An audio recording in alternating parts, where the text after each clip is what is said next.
Welcome to Critical Reasoning. Here's what you need to know to succeed. You're probably asking yourself what you can do to succeed in this class.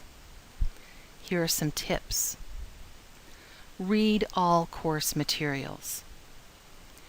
Don't overlook anything because it may affect your grade. Make sure that you have a full understanding of everything that I post, because I don't just put in random information. Everything in the course has a purpose. You should also log in daily. It's a good idea to make it a habit to keep involved in the class, make sure you don't fall behind, and you will be having things that are due. Not always on the weekends, so logging in daily can help you. It's a good habit. Complete all the assignments. We don't have any throwaway assignments in this class. In fact, there are some that are required that you must turn in to even be considered for passing the class. Check your Coastline email regularly. All communication in this class goes to your Coastline email. Now you can set it up so that it forwards to your regular email, your Gmail or whatever. But when I'm sending out an email, it is going to default to the Coastline email address. Make sure to read the comments that I put in your papers and turn it in. These are going to be essential if you want to revise the paper or as a preparatory part of the next paper. Post to the discussion forums. These are the easiest points you can earn in this class. Make sure that you meet the length requirements and the number of posts that you have to make each week, and that information can be found in the course syllabus. I also suggest that you get it done by Wednesday. That way you can narrow your focus to the actual writing as opposed to trying to rush through everything at the last. And be sure that you embrace the idea that writing is a process. We're really going to stress that in this class. Each one of the papers is going to be done in steps, and you're required to turn in those steps. So kind of get used to it. It'll be a great habit for you to carry with you throughout your college career.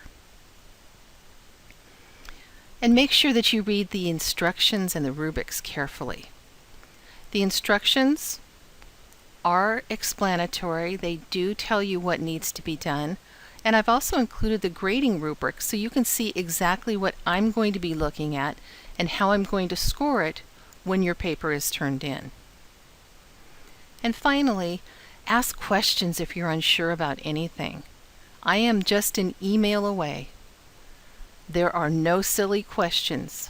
I want to make sure that you have a full understanding of everything that's required and how to succeed with a particular assignment.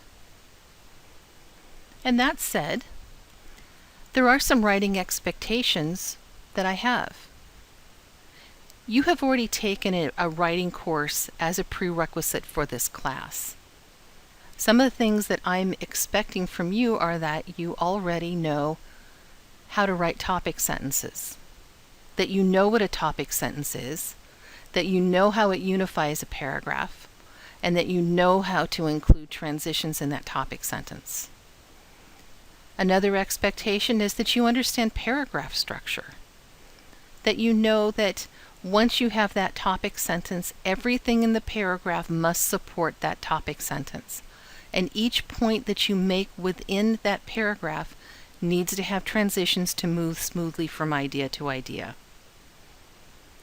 I also expect that you know about thesis statements, how they work to control an essay, how to write them, how to make sure they're not too broad or too narrow, and that they're not just a statement of fact.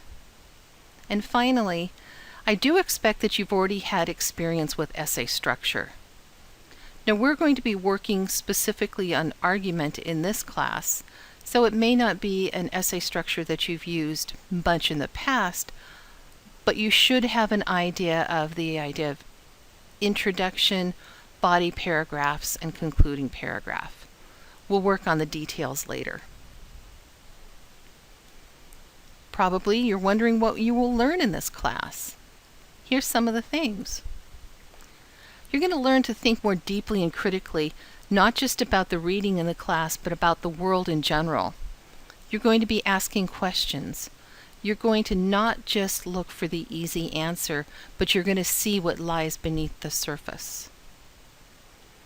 You're also going to understand the language of rhetoric, and we're going to be using these terms when we talk about writing.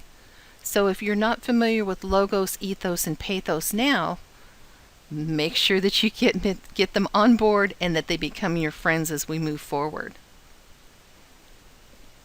You're going to learn how to craft better essays by using the templates in our book. The book is very directive, and it tells you what a successful argument essay looks like, what a successful proposal essay looks like, and it breaks it down into what each paragraph should contain and the order it should be in. Please do not ignore the templates because you do get graded on them. You're also going to become more proficient with source evaluation. As a librarian, it is very important for me that you use college-level sources. Right now, I want you to wave goodbye to websites. You will not be using any websites in any of the writing in this class. We're going to be focusing on using the Coastline Library and specifically looking for the scholarly peer-reviewed journals.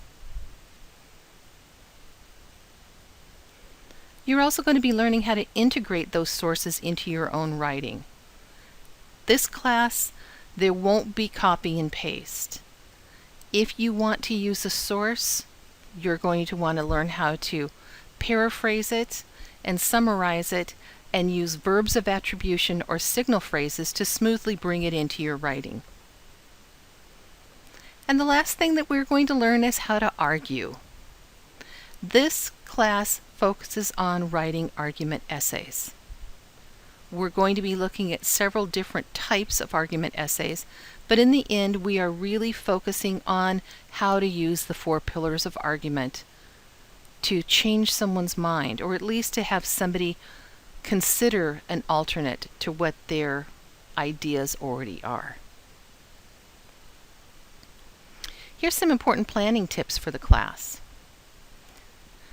This one always gets a groan from students. You're going to need to allow yourself at least 1 hour per day. As you take a look at the weekly overviews, you're going to see that the reading alone is about 100 pages a week. That's a lot of reading.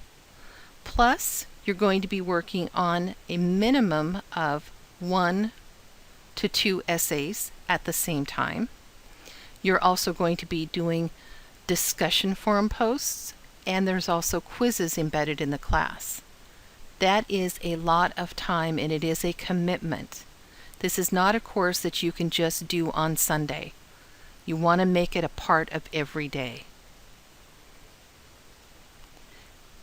Plan to follow the writing process. Brainstorm. Think about the order that you might want your information in. Think about the template that's going to be used for this paper. Write the outline. Do a draft. Revise it again, and then go in and edit it before you turn it in, because writing is in fact a process. Respond to those discussions early. You don't want to remember at 11:59 on Friday that you have not posted your discussion forum. These are the easiest points in the class. Get her done. Try to just make it a habit of doing your initial post on Wednesday and the second post on Thursday. That way you don't have to worry about that Friday deadline. Pay attention to the due dates. You're going to be receiving the assignment completion checklist that has a list of all the due dates for this class. If you need to, put it in your own Outlook calendar. There is a calendar within the course as well. But with the assignment completion checklist, you can actually make a check mark when you finish an assignment so that you know that you are on track and turning things in on time. And finally, please ask for help if you're unsure about anything. I would prefer to get 5 emails from you so that you understand the assignment rather than no emails and I have to give you a 0. So, in the end, if you follow these things, you're going to go from the unhappy cat to the happy cat. Good luck in the course, and I hope to hear from you all.